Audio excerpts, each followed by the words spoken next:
Mozart, Schubert, Strauss, Falco. Austria has an unrivaled musical heritage, and my guest this week is part of the pantheon of great Austrian musicians.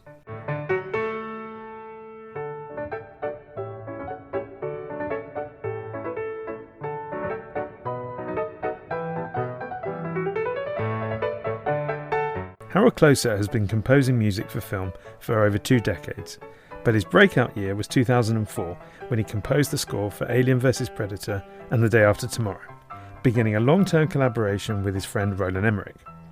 That evolved into a producing partnership with movies like 10,000 BC, 2012, Independence Day Resurgence and the upcoming Moonfall, amongst others.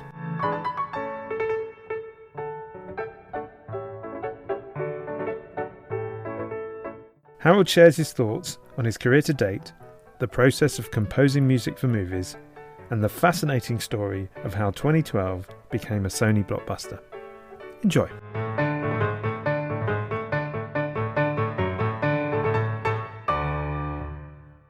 Hi Harald, welcome to the pod. Hi Danny, how are you? I'm very good, thank you very much. I always like to start these chats off with a fun sort of creative question just to get the juices flowing. So my question to you is, if you found yourself on a desert island and you could have the company of one person from the history of music, who would that be? Well, that's a tough one because I would like to fill a whole table, with Paul McCartney and Mozart and Bach and John Williams and Ennio Morricone. But now to pick one is a very hard choice. But I did watch an 8-hour Beatles documentary, and I was completely taken by looking at 8 hours of nothing really happening and being spellbound. So I have to admit at heart that the phenomena that they put into the world is just probably the biggest thing that happened the last few hundred years. And often people are put into 2 categories, aren't they? Are you a McCartney or a Lennon? I have a son whose first name is Lennon. We call him Lenny, and he's a musician. That should kind of answer the question. Okay, but I originally wanted to name my son Harrison, like Harry's son, which my then wife said, well, sorry, if a Beatle, it has to be Lennon, and then that it became. Yes, I guess you just had to let it be. Nice one. So growing up in Austria, how big a role did music play in your life? Yeah, back then you were also split into 2 categories. You were split into either running around the schoolyard with a Rolling Stones LP under your arm or a Beatles LP. And obviously I was of the softy party. The world was so small then, like unbelievable. A trip to Munich was like a journey into an unknown universe. You then moved to the US, and I guess that was a giant cultural leap then, because if Munich was a big day out, then the US must have, as you said, seemed like a completely different universe. I was in an international sporting school in Austria where I had American Californian roommates, and so I took that as an excuse to my parents saying, hey, I'm going to go to California and I'm going to take some classes and I'm going to study some music. But it was more about playing around and having fun. And my first visit to California was this awe-inspiring, like, oh my God, I have arrived.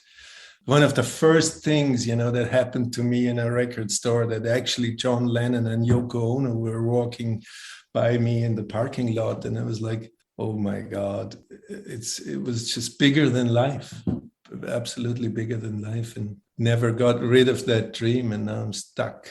And specifically then with movie music, how did that come about? How did you end up producing or creating music for movies? My obviously big break was when Roland hired me for The Day After Tomorrow. And then after that, I got hired for Alien versus Predator. And when The Day After Tomorrow happened for me, I had a few missed chances earlier on and things I wasn't able to get. And I always tell my kids it was probably the moment when I actually decided to let it go and to not want it too badly. That Roland knocked on my door and said, "Hey, that demo you sent me like a year ago for the Patriot or 2 years ago, I still regret that we didn't hire you then, but I would like to, offer you this movie," and that was just like amazing. You mentioned your collaboration with Roland Emmerich, which is a long-term collaboration. Did you click immediately, personally and professionally? The first time you worked together, you thought to yourself, "Yeah, we're in the same place." Yeah, we were really good friends a long time before we collaborated. I was in LA.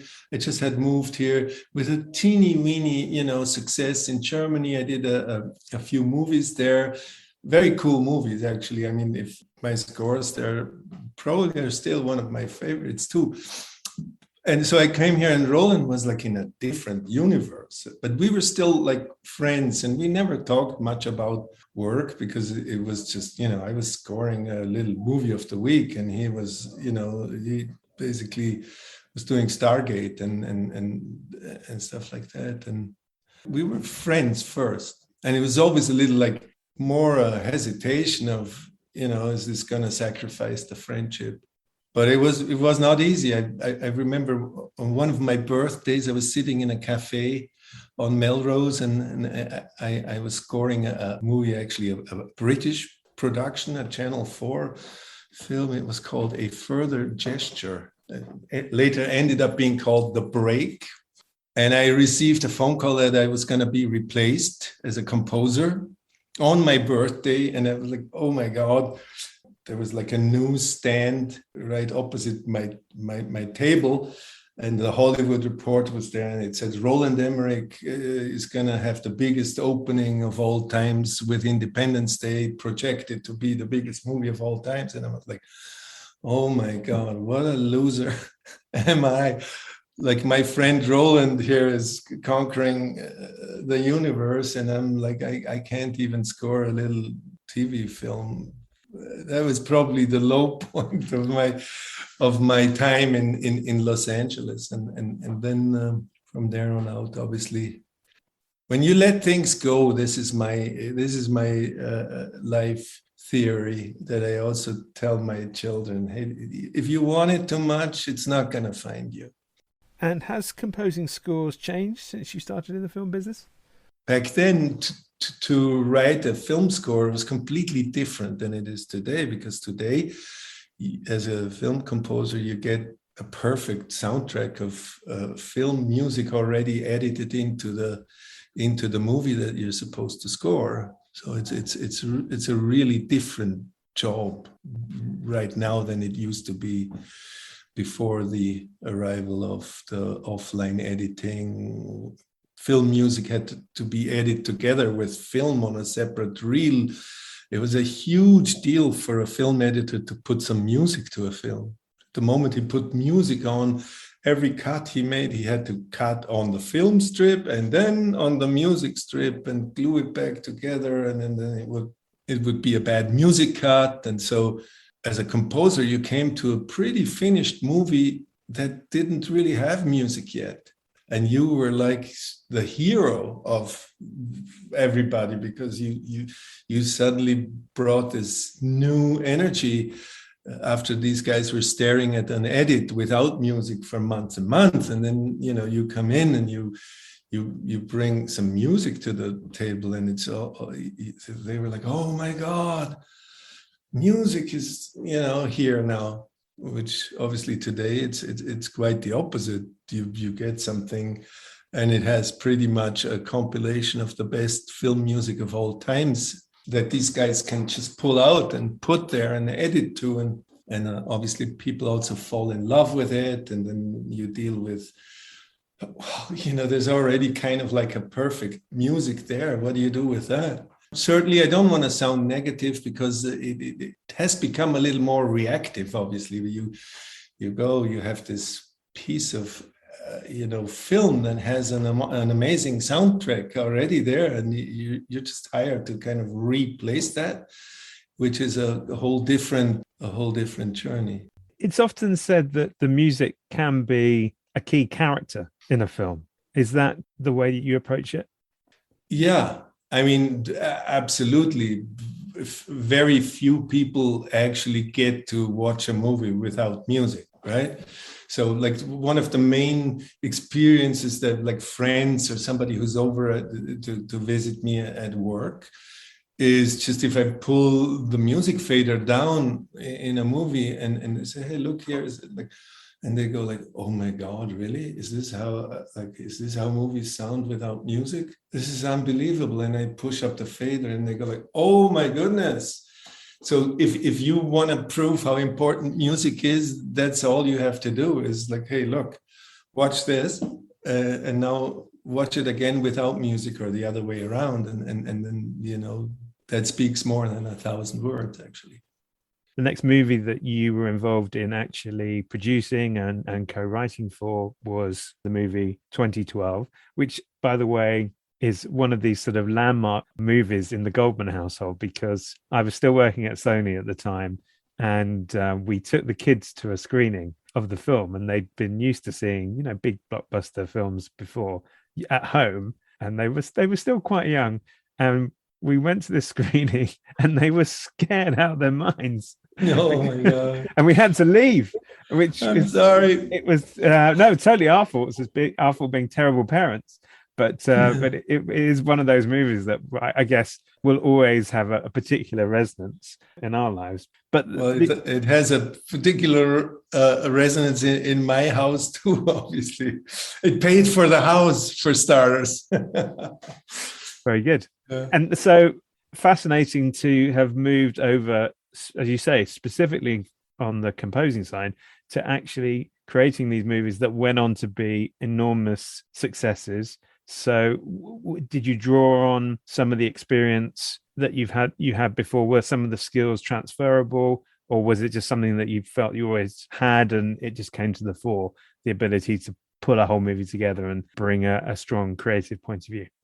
Yeah, I mean, there is definitely a similarity in structure. If you look at a piece of music, you know, the symphony has their like 4 movements, and a song has the, you know, 3 verses and 3 choruses, and usually the last one is the biggest. And there is an absolute, you know, similarity in it. To this day, I can, you know, go into a scene or something, and when it comes to music, you kind of start suddenly feeling, oh, this scene is too long. The music wants me to do something now. I can't repeat this thing again or sustain longer and longer. So the music sometimes tells me, oh, and then obviously the beauty, it was my work right now. I go like, press pause, say, hey, guys, we need to cut this a little shorter here. And that's the luxury I'm living now, which is amazing. How do you choose the projects that you decide to go ahead with? They usually choose you. I remember that idea, like, you know, that idea about the Mayan calendar, and, you know, that it ends in 2012. And we always had this idea that the Noah's Ark story, the Ark, is an amazing story of human, you know, nature and existence. And that's probably why it appears in almost all cultures, the flood story and the being rescued in a flood. And so there was these 2 different ideas that we had floating out there. And at some point during the post-production of 10,000 BC in London, actually, we kind of suddenly felt, hey, maybe this is a thing that, you know, maybe 2012 is going to trigger a Noah's Ark scenario. And then that was like, you know, like you're nodding now, Roland was like, yeah, that's really cool. Let's do that. And then it was just about really then the characters. At some point, all these big movies become solely about the characters. Obviously, there's 2 things. You want to visit some scenarios that you haven't seen before, or that you feel like, I would love to see that myself. And then the rest is literally about being in the heads of the people who do all these crazy things, or who have to grow into better people while trying to survive or while trying to fix their situation. What's the biggest lesson that you've learned about the filmmaking process and the business of filmmaking? Maybe I haven't learned that lesson yet. Maybe I still have to learn it. I mean, there's so many things that you learn. If you would know all these things as a 20-year-old, you probably wouldn't even dare to do it. Like, it is really hard. Making movies is only glamorous for a second or two, and then the rest is we work so hard. We work long hours. The biggest enemy to all of this are we ourselves. You're sitting there and it's not happening. You know, the genius idea isn't coming, and the best friend is usually a deadline, because at some point you just know it's gonna be over at that point, and I will have to be done, and it's gonna be as good as it gets at that point, and then you have to let it go. And what would you pick as a career highlight if you had to point to one thing and say, yeah, that's the moment that defines me better than others? A definite career highlight was the morning when we had sent out the script for 2012 to all the major studios, all at the same time, with this, okay, here is the script, it's going out to the world now. And I remember, like, the night before, I said to Roland, well, I mean, what if nobody actually wants it? And he was like, well, I can't tell you, then it is what it is. And so I got up in the morning, I went to the gym, I locked my phone into the locker room, and I was kind of knew, okay, now it was kind of timed that all the studios over their lunch breaks, the CEOs, it was a big deal to have Roland's next movie out to town. And when I came back from my treadmill and I opened the locker room and I picked up my phone, and I had a message from Roland saying, everybody wants it. And the next 24 hours are still to this day like a high, like, you know, we were going from one studio to the next, and Roland and I in a car where we walked in, and they were basically going on their knees, and you have to work with us. We can do this for you. We will give you all the creative freedom, but just this movie has to be at our studio. Okay, great. Now we're going to Warner's.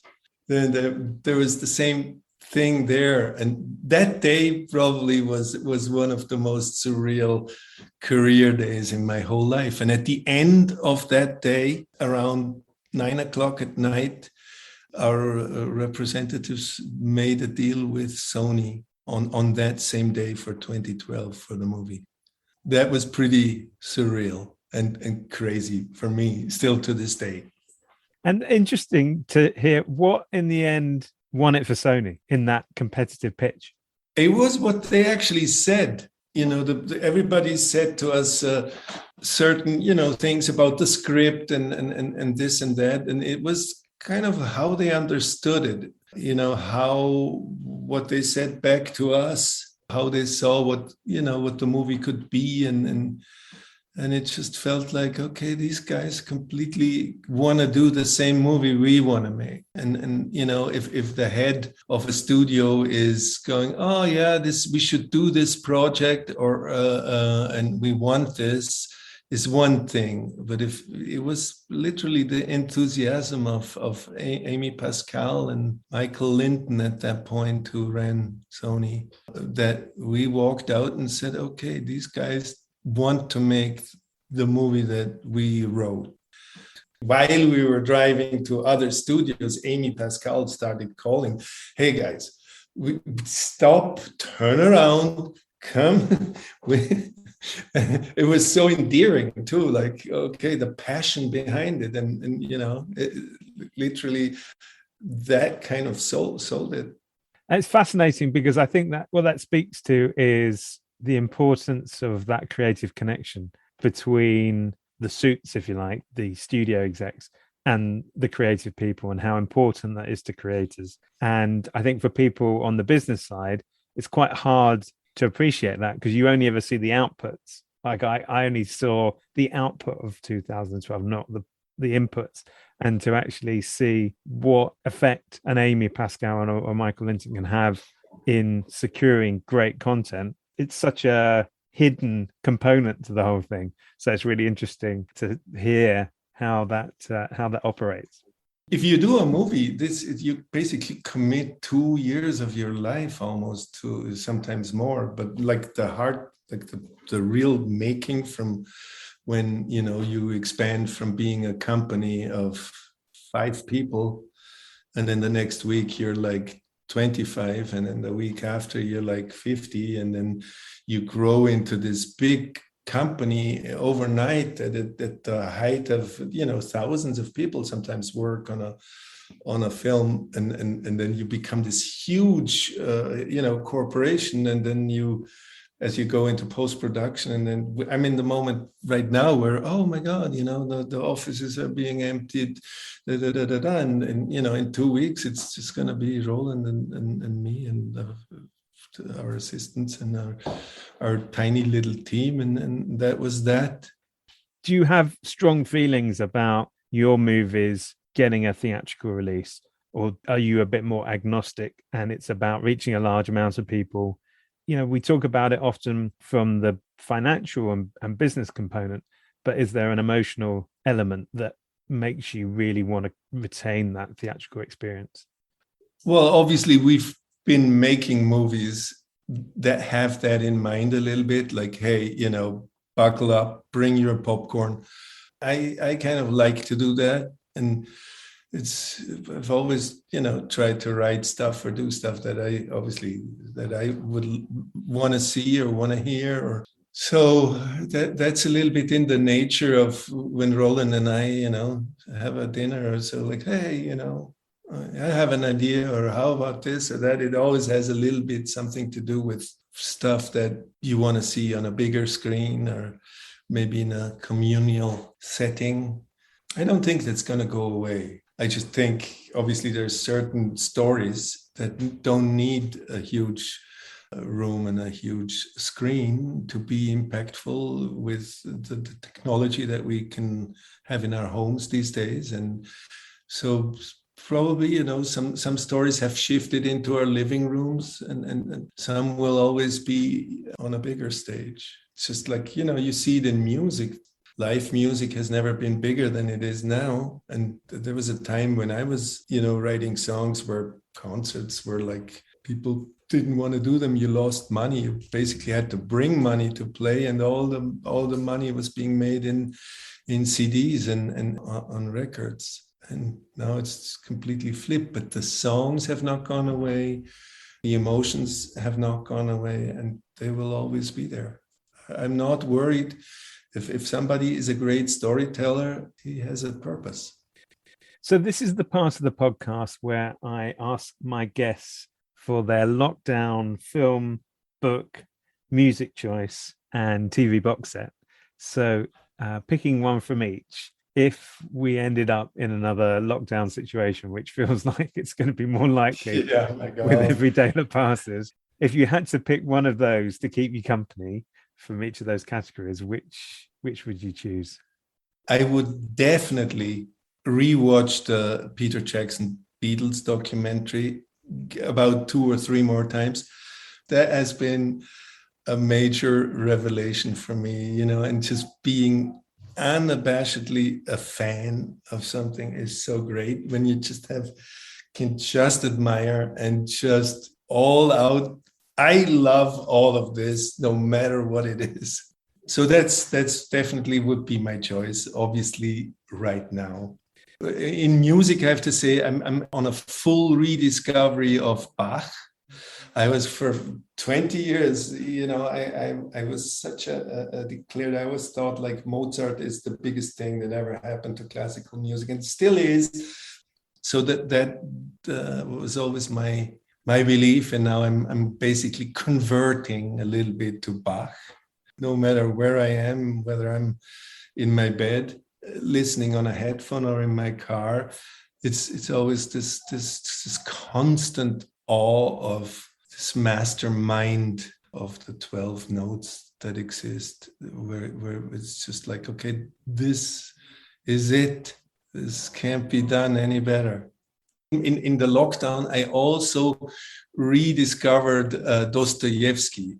You know, in the lockdown, to read Crime and Punishment was a masochistic like task of like, oh my God, the world out there is so depressing, and now I'm diving into this utterly depressing world of Crime and Punishment. And then where you at some point suddenly find yourself immersed in this literary quality where like every line is like a jewel of language. And I would say that right now would be my choice to dive deeper into Dostoevsky. And the TV box set? Probably I would have to catch up and fill the blanks in the Game of Thrones. I have some serious blanks, and I would definitely do a start to finish recap there with a lot of anticipation and joy. Well, Harald Kloser, thank you so much for being a guest on the pod. Winter is coming, it seems, so Game of Thrones is probably a good one to catch up on, and we'll look out for movies to come in the future and keep an eye out for what's coming up the day after tomorrow and all the days to come. All right, my friend. Also, thank you so much. It was a pleasure to be with you, Danny. And also, obviously, I would like to plug our new movie, Moonfall, with Manchester genius John Bradley playing an amazingly fun to watch and endearing and emotionally great character. We've talked a bit about the movie in the past, so I'm very much looking forward to it as well. So again, for anybody listening, check out Moonfall as and when it is released. Thank you.